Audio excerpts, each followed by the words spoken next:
Hello, welcome to 30 Minutes. I'm Rick Anthony. I'm going to have to apologize for my voice. I'm not quite sure what the problem is, but hopefully it'll be fixed by the next time we meet. My guest today is Radnor Township 6th Ward Commissioner Jake Abel. He's been on the program many times before, and I hope he will continue to join us in the future. This is a busy time of year for the Radnor Board of Commissioners, wrapping up one year and planning for another. It's for Radnor residents, the new year unhappily means higher taxes. I understand from your newsletter, Jake, that you were the only dissenting vote on this issue because you don't believe there is a need for a tax increase. Well, first, thanks for having me back. Always a pleasure. It's been a while, and I'm glad we're able to do this.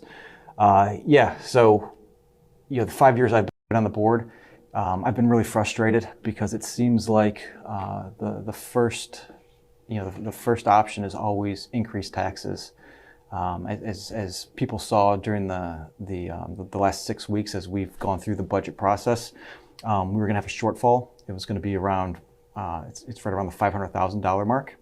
And if you look at what we're spending on, we've got $2 million that go to 501c3s. Nonprofit organizations. Now, you got to carve a couple of those organizations out because the fire company is included in that, and the library is included in that. So, I think the first thing we've got to look at is, you take that 200 to 300,000 for the other 501c3s. I've been talking about this for 5 years, I know. and it's gotten no traction. Although I'm told we will have a discussion on it in January, and hopefully we can come to some sort of conclusion and resolution with the board on how we're going to deal with these 501c3s. But I'm at the point now where I think we either have to slowly bring those numbers down, annual contributions from the township. I almost think some of them have to be zeroed out altogether. We've got one organization that doesn't even reside in the township, so that sets up a slippery slope. So now you're saying that because you support Radnor residents, right, and you're not located in the township, yes, are we going to support every 501c3 that handles a Radnor resident? Yeah. I think we're going to have a lot. We could have a lot of organizations coming to us. I'm also not opposed to having a peg system, so pegging township contributions to our revenue forecast. So if we're below forecast, if the money we're bringing in is below forecast, right, then the money that we're providing these organizations would be lower than their request. That would be horrible for them. They wouldn't know how to budget, and they would have to cut services. Well, I think that's why we should have had this discussion 5 years ago, so they can start planning and understand what the township position is on our funding levels. I know one of those organizations has a very special program that wouldn't be possible if it weren't for a grant from Haverford Township. And it benefits a lot of people in this township as well as others, of course. Yeah, I mean, it's a tough conversation to have. It really is. But our financial situation, we've got a tight budget, and if the response is increased taxes, then I think we have to look at everything. I was going to say that may be one of the more obvious areas where there are possibility for some savings, but there must be others. There must be a long list. Yeah, I think there's other areas, and that we can get into. I mean, this year we could have held off on some of the capital vehicle purchases and pushed that back a year. That would have resulted in, I believe, a surplus. So we wouldn't have had to raise taxes. Right. That was a second option. A third option, which I think is the most obvious, that the board decided against, was to draw down on the general reserve fund, yes, where we if we would have taken the $500,000 out to bridge that gap until next year, we would have still been in compliance. So instead of raising taxes, so last year we didn't raise taxes on residents, but we had the reassessment. So for many of my neighbors, they still had an increase, and that's considered a tax increase. So this is really 2 years in a row now where they've been hit. And it really gets to me when I hear commissioners sitting up on the dais say it's only an average of $60, because these tax increases aren't happening in a bubble. You've got we're increasing taxes. You've got your increase in food prices, gas prices are increasing, clothing is increasing, Right. So everything's increasing. There's some fees that are being increased as well, aren't there? Well, we did increase the sewer fees. And that's going to be another average $60 per household. Mm-hmm. Yeah, it adds up. And to be candid, I did support that. I don't see. I didn't have any. There was no other option there. I mean, we need to cover those costs. Mm-hmm. So it was either going to be, and to draw down on the general reserves there, we'd fall out of compliance. How does Radnor stack up among the surrounding communities in terms of taxes? We didn't have that breakdown this year. We've had that in previous budget presentations. We did not. I don't know that we had that this year, so I can't recall. I think we're comparable to others, probably. Higher than some, lower than others. Yeah. But I mean, to be fair, for the taxes that we pay, we probably see more services offered than some of the surrounding communities. So we're getting into the winter months. Yeah. Inevitably, we're going to have snowfall. Yep. And you're going to drive around. Radnor roads will be cleared. Some of our surrounding communities won't. And on the street where I live, our road would be clear, but across the street, will be full of snow. It's Across the street is another township? It's another township. Oh, So is that right? no more, it's obvious as Yeah. you look out the window where you live. It's interesting. I have to talk about something else. It's not a township issue, but Darby-Paoli Road. Finally, delighted to see that it is all even. The potholes are gone. It's terrific, even though it's 3 months late. I think it's 3 months late. Right. But there are other township roads that are in desperate need of something. Yep. Is there a plan to deal with that, and where does the money come from? Yep. So, Darby-Paoli Road, better late than never. The state was able to get it done this year. I know there's still one portion of the road that curves around by Ravenscliff, Yeah. where there's still some concern, and we'll continue to address that with the state. The township decided this year, because of all the other competing projects going on and how thinly stretched our engineering department was, and maintenance department, that they were going to hold off on the road resurfacing project, Right. and they're going to combine it with 2023. So they're going to combine the funds from this year and then next year, and we'll see. So we're going to see a lot of activity next year. And Great. Detours, road closures. But you see how nice Darby-Paoli is Oh, now. it's great, I mean, yeah. other Yeah. neighbors want to have that same feeling in their neighborhoods. Yeah, but it was a nightmare there for a while. It was. I was actually on the road last night, and it's night and day. Oh, it is. It's my poor wife, every time we go down that one stretch, it was bumping all over Yeah. the place. It could actually make you sick. Yep. Well, no longer. No, no longer. But does that mean we're going to have a lot of potholes this winter? Some of the roads are. Yeah, pretty bad you're always shape. going to have potholes as you come out of the winter months. But we've got a great public works department, and for some of those areas they'll come out and patch and provide a Band-Aid till we get to it. Does the township have a staffing problem? No, No. we're fully staffed. We're into the second pickup now for the leaf cleanup project. They're out in Ward 6 this week, District 1, and they were ahead of schedule coming out of the first round. So they were actually able to get some neighbors a third time. Yeah. So staffing's good, and they're doing great work. Jake, what's the name of that service to pick up electronics? So it's retriever. Is that still in place? Yep, we renewed with them earlier this year. You talk about ways to. I mean, again, it's only $13,000, but every dollar counts. I think.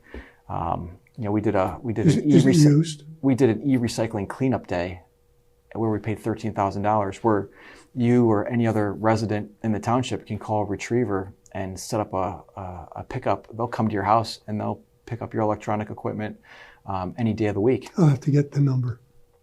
Yep, it's right on the website. Okay. There's a logo at the bottom of the webpage.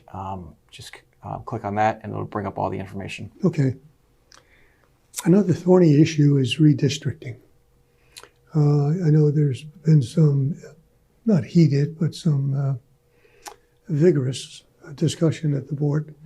How has that finally been resolved? Well, has it been resolved? Yeah, and for the viewers out there who aren't aware of the exercise, every 10 years the census is taken, and so we've got to let the federal government and then the state government redistrict, and then we come in, and we are in the process now of updating our ward map, and I was honored to be selected to be part of the 3-person subcommittee. So what we did was we scheduled 3 meetings, all open to the public. First meeting, we kind of talked about our criteria, and the criteria that was important to me were probably 3. As little change as possible, and to keep and to try to make our wards as blockish as we can and unified. I want to keep neighborhoods together. Neighborhoods and neighbors that share similar issues and values. I'd like to see them voting at the same location. Villanova is always an issue, and nothing bad. But they were voting in 4 different locations. That's confusing to the students. Some will say the students don't really vote. Well, I want them to have every opportunity to vote. They live in the township while they go to school here. But to put them in 4 different wards and then to change as they continue their college career, is confusing and could disenfranchise some voters. So my goal was to get them from 4 to 2. And then, one of the criteria that was important to me was, we hired a consultant. I didn't want the commissioners to be involved and think it was important that we had to protect.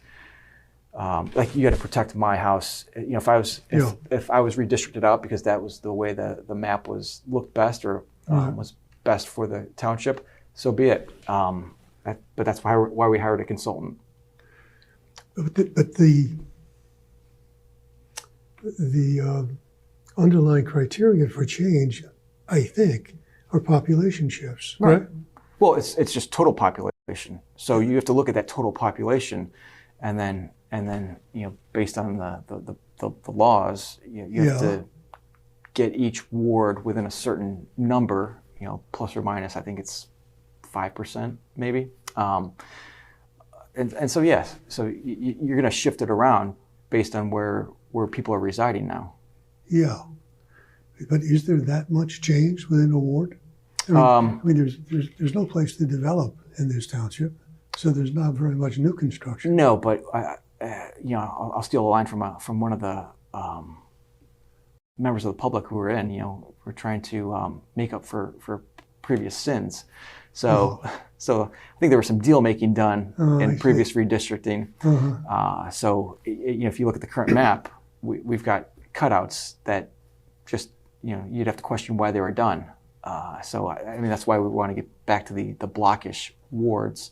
And I think the process ran really well. So if you will go back and watch the meetings, I think the 3-member subcommittee, I think we were in for the most part, we were in agreement on how we wanted this to go and how this was proceeding.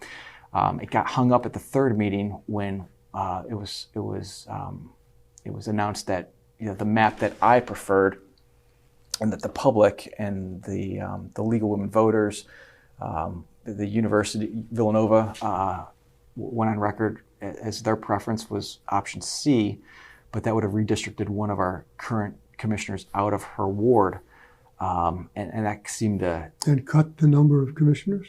Well, no, she would have. If you're redistricted out, you still get to finish out your term. Okay. But yeah, you wouldn't be able to run again Right. unless you moved or unless you ran in your In new ward. But then you'd be running against one of your colleagues, Right. which it happens. We saw it this year in congressional races. I think two members from New York were running against each other after Are there redistricting. likely to be any significant changes in the 6th Ward? No, 6th Ward, thankfully, it's West Wayne, so it's going to stay largely intact. There will be one. I'm going to lose about 200 people, and that's going to be the north side of Lancaster, which makes sense. Again, this was one of those cutouts that takes you down West Wayne and you're down by the library. Yes. So 6th Ward will be on the south side of Lancaster. And when does this go into effect? So that's another discussion that we had, and we came to an agreement. Again, the process ran much more smoothly than I'd anticipated. But we all agreed that it should run. We'll send the map off. We'll vote on the final map at the next board meeting. That'll get sent off to the county, and then they'll go through their process, approve it, and we'll hopefully have it in effect for the primaries in May 2023. You are now the only Republican on a seven-member board. Well, at the moment, it is 6. We lost one commissioner who was elected to Harrisburg. Oh, yes. So we'll have a special election in May to fill that seat. But so at the present time, we do have 6 members. But thanks for reminding me that I'm the only Republican up there. How's it going? Sometimes I'm on an island, but I don't think it's any different than the previous 5 years. Where I was really for the most of those years, there was only 2 Republicans. Yes. But regardless if I'm one, or if I'm in the minority or the majority, my values are not going to change, and I'm going to vote the same way every time. And I think people will. I think one, it probably frustrates a lot of people, but 2, I think I always say government should not surprise the residents, and people shouldn't be surprised on how I vote. What are the biggest issues other than money the township will face next year? I think, as you're seeing right now in South Wayne with the stormwater project, I think the township should expect to see more of these. We passed the bond last year. In the 6th Ward, we've got 2 smaller projects that are going out for bid. That I anticipate, they'll be underway within the next 6 to 8 months, and that's going to be. Unfortunately, they're going to have to break ground. They're going to have to tear up the street on Morse Road after we just did the renovation project. But they're going to have to do a stormwater project there. I thought you fixed that problem. Well, we fixed the trees and we fixed the safety issues with the sidewalks and the curbing. But as we found, there was an issue with some geysers in between Morris and Clover, and as they videotaped it and did more research, the problem comes out onto Morris Road. So they're going to have it's going to be another project there, but at the end the road will be resurfaced and it'll look brand new again. So we're going to have one project there. We'll have another project on South Devon to fix some old piping there, and then the big one is going to be at West Wayne Preserve once DEP gives its blessing. And are you satisfied with the condition of the parks in the township? I know that's been right up at the top of your agenda. Yeah, and living in the area, Ward 6 has the most parks out of any other ward in the township. I think we have 7, and I couldn't be happier with the way they look. I live right next to one of the parks, and we're out there every day. And I often will send off emails to township staff just saying, compliments that I get from the neighbors on how well the parks look, especially in the summertime. The parks crew, they're out there, they're mowing, they're lining fields where the sports departments are lining the fields. The fields look great. I must say, the Willows always looks fantastic. They keep the grass low. Of course, that pond, I've forgotten how many years ago they put that aerator thing, whatever it is, in the pond or lake, whatever it is. But it's very nice. It's really very nice. Yeah, and on the Willows, I think we're going to have a discussion here in the near term on the cottage. Yes, but that wasn't covered, was it, in the deal was not. with Nope. the house? Nope. So we're going to talk about what direction the board wants to take with the cottage. And what's that likely to be? I mean, as you know, they put what, 300,000 or something in that building at one point. Yeah, and then let it just sit there. Right. I mean, I'd like to see what options. I'd like to hear what their options are before I publicly weigh in. Well, as you know, there have been some factions who wanted to lease it out to a caterer or turn it over as an office for something.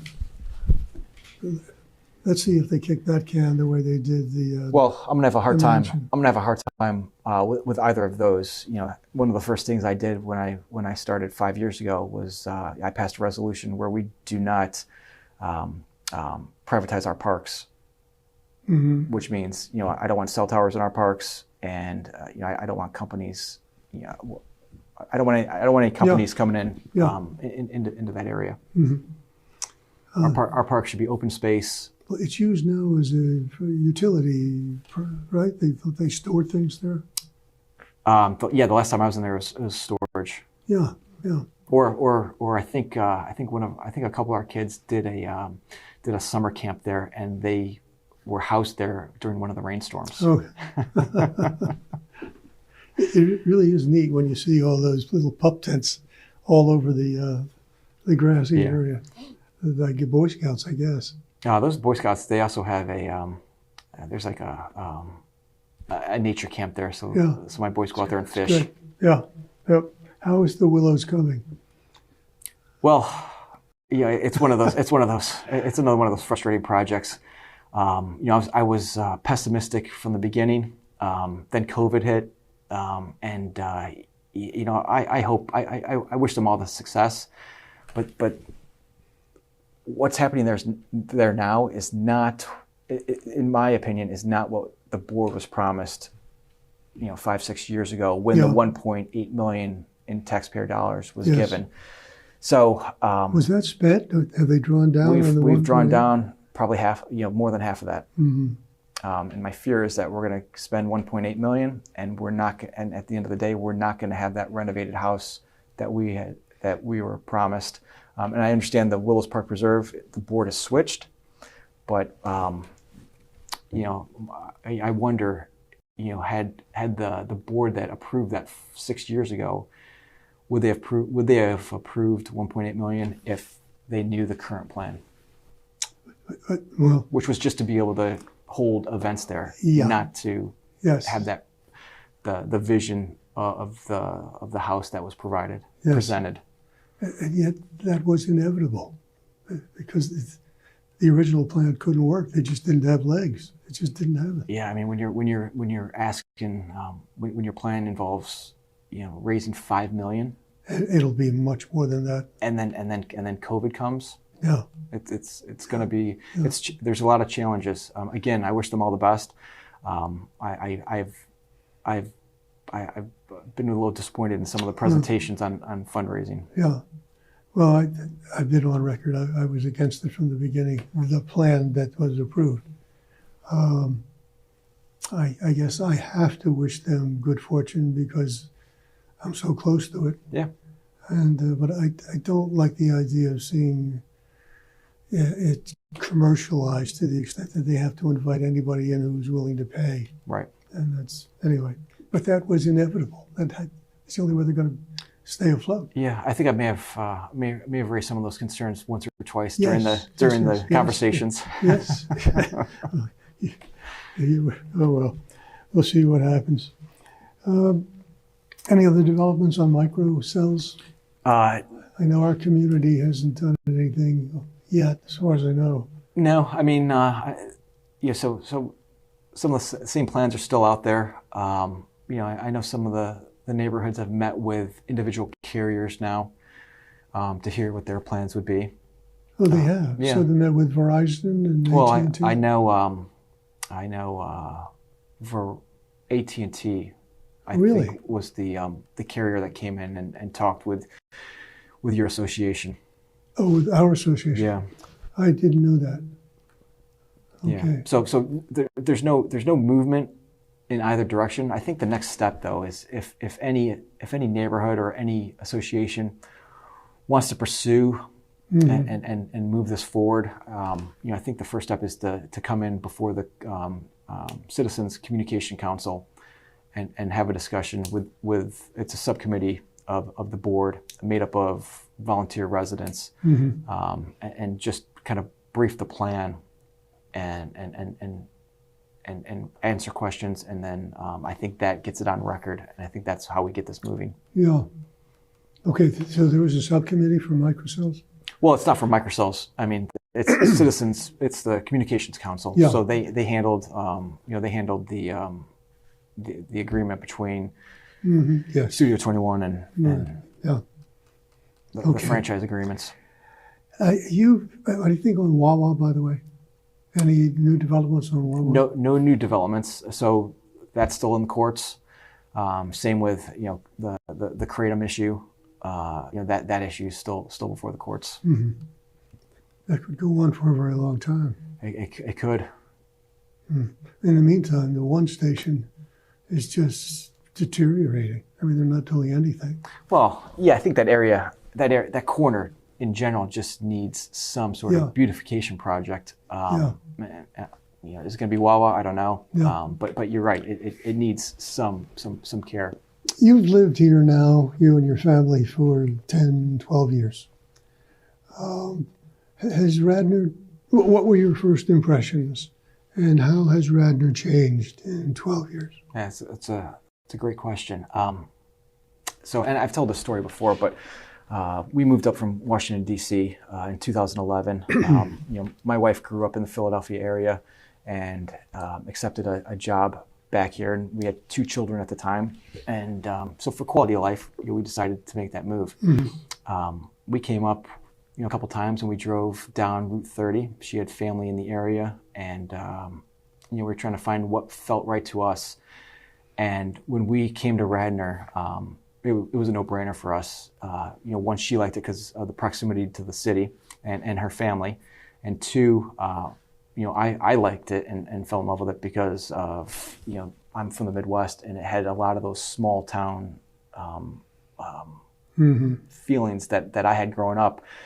Some of those being by parks, the neighborhoods, the sidewalks, being able to your kids being able to walk to their friends' homes or to school, or to the playground. I love being able to go into the local grocery store and know everybody that's working there and have conversations and ask them how their families are doing. That's how I lived growing up, and that's how I want my kids to live. So I think they're enjoying that lifestyle now, and I'm glad they're able to have it. Has the township changed? Of course, it's changed. We're always going to change. I think the goal and the challenge, and what my challenge is, but what my goal is, we're going to change, but we're going to change for the better, and be able to keep that small town feel. So you're going to continually see development, but what I don't want to see is overdevelopment. I still want to see kids being able to ride bikes, not have those safety concerns on the streets. I love the small little neighborhoods, and I love the mom and pop shops as you go into the downtown area. How is the business district doing? I think it's coming. Has it rebounded? For me, it's coming back. I was walking down there on Small Business Saturday. Those storefronts are slowly coming back. The lights are on. I was in I think it's called Wheelhouse, and it's the sports baseball store. And the people working in there couldn't be nicer. And again, it goes back to that Midwest feel. Yes. I felt like I walked out of there with a friend. Yeah, that's great. Well, I hope you're right. I hope that it doesn't change too much to accommodate the craziness that's going on all around us. Thank you again for being here. It's always a pleasure to see I you. love having this conversation. We'll be having these conversations more frequently, God willing. Until next time, this has been 30 Minutes with Jake Abel, Commissioner of the 6th Ward. I'm Rick Anthony. Take very good care of yourselves.